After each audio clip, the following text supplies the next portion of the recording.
Dear clients, I'm Richard, Phillip CFD dealer.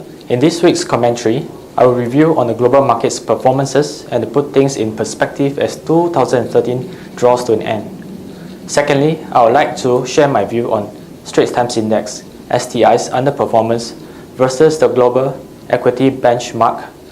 In my last commentary, I noted that the initial market reactions to FOMC's mini taper are broadly positive, as investors interpreted the Fed's move to par back its bond buying program as a sign the world's biggest economy is improving.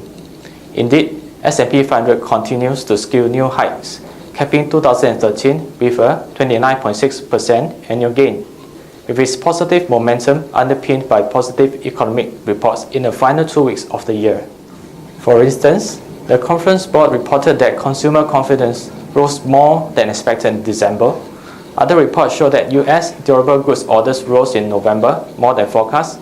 New home sales exceeded projections, which followed a December 20 US data showing US GDP climbed at 4.1% annualized rate in the third quarter, the strongest growth since the final 3 months of 2011. In 2013, with only the slightest of hiccups, investors rode on the back of Japan and with the Western world's extraordinary stimulus to foster economic growth, thus lifting the MSCI All-Country World Index equities up by 20%, while the dollar rose 3.4% against a 10-currency basket. On the other hand, the CBOE Volatility Index, VIX, fell 23.9% over the year, the biggest annual drop for the so-called Fear Index since 2009. Reflecting improved market sentiment. Gold, commonly viewed as a store of value, fell 28% this year, posting the biggest annual slump in 3 decades as an improving economy cut demands for wealth protection. The Bloomberg Treasury Bond Index also fell 3.2% as haven premium has also dawdled, with the economy showing signs of improvement. On a cautionary note, while market participants are basking under the seemingly bright outlook for risk markets, it is worthwhile to highlight that the US economy, already in its 5th consecutive year of growth, which is the average duration of a US economic recovery and expansion cycle since World War II, is not a young cycle. The strong equity market returns in 2013 have been driven by multiple expansions, but with the end of QE in sight and valuation above the long-term average, the next leg has to come from earnings growth. As such, expect markets to shift its focus to the upcoming corporate earnings season and management's forward guidance. Next, for our Q&A session, we have a question from Ziwei. In your view, what accounts for the vast underperformance of STI in 2013, and what is its 2014 outlook? As a quick recap, coincidental to the adverts of QE3 in September 2012, STI rallied strongly in the last quarter of 2012, and the upward strong momentum carried on until May 2013. Since then, Fed's taper talks spoke the Singapore equity market, which is commonly perceived as a low beta, high dividend yield market, and subsequently reduced STI's 2013 annual returns to zero. Note that also on this global front, Fed has reiterated on several occasions its message that tapering is not tightening. This implies that the key re-rating catalyst, i.e. rising short-term rates for Singapore banking sector, which constitutes 30% index weights in STI, is not forthcoming yet as a near-term driver.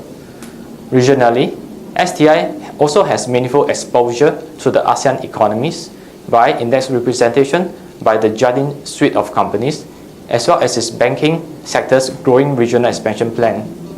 Unfortunately, against the theme of QE taper triggering funds back to the developed markets, running in conjunction with ongoing structural reforms and fiscal consolidations in this region, particularly in current account deficit Indonesia, the largest ASEAN economy, regional growth prospects is likely to remain clouded.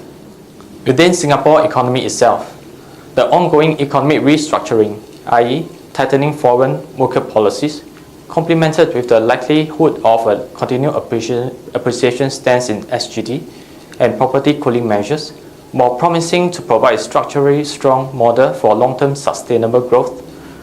it inevitably entails short-term adjustment pain. The resulting operating challenges translate to margin headwinds for several sectors, i.e. aviation, construction, hospitality, offshore and marine, while easing residential property demand is likely to pressure margins and tighten up cash flow for the property developers. The above-mentioned sectors are also widely represented in the STI index, and the lingering domestic adjustment pain is also reflected in the index underperformance. To conclude, will STI, having underperformed in 2013, be able to narrow its valuation gaps with global markets in 2014, given its undemanding 14 times PE valuation in line with its historical average, supported by official estimates of 2 to 4% GDP growth in 2014 and arguably strong economic fundamentals? I believe the aforementioned factors are constructive for STI in the later part of 2014, but in the near term, the Singapore equity market will still have to grapple with the sentiment impact from US tapering, which means the unwinding of a massive yield chase by investors in the previous years. Against such a backdrop, it is more prudent to wait for opportunities to buy on weakness in the first half of 2014 and when a macro risk event sell-off occurs, such as the US debt ceiling wrangling and renewed Eurozone jitters. Clients may consider using Phillip CFD to trade equities and indexes across markets to capitalize on trading opportunities in both rising and falling markets. In addition, you may also trade based on different strategies using many more benchmarks, which are available with Phillip ETF. Look forward to Monday's Weekly Market Watch, where the topic is posted on PhillipCapital's Facebook page. We want to hear from you. Any questions, any comments on Monday's topic, please drop them via Facebook and Twitter #TalkToPhillip. Thank you for watching this week's Market Watch. I'm Richard from Phillip CFD. Tune in next week for more Market Watch videos.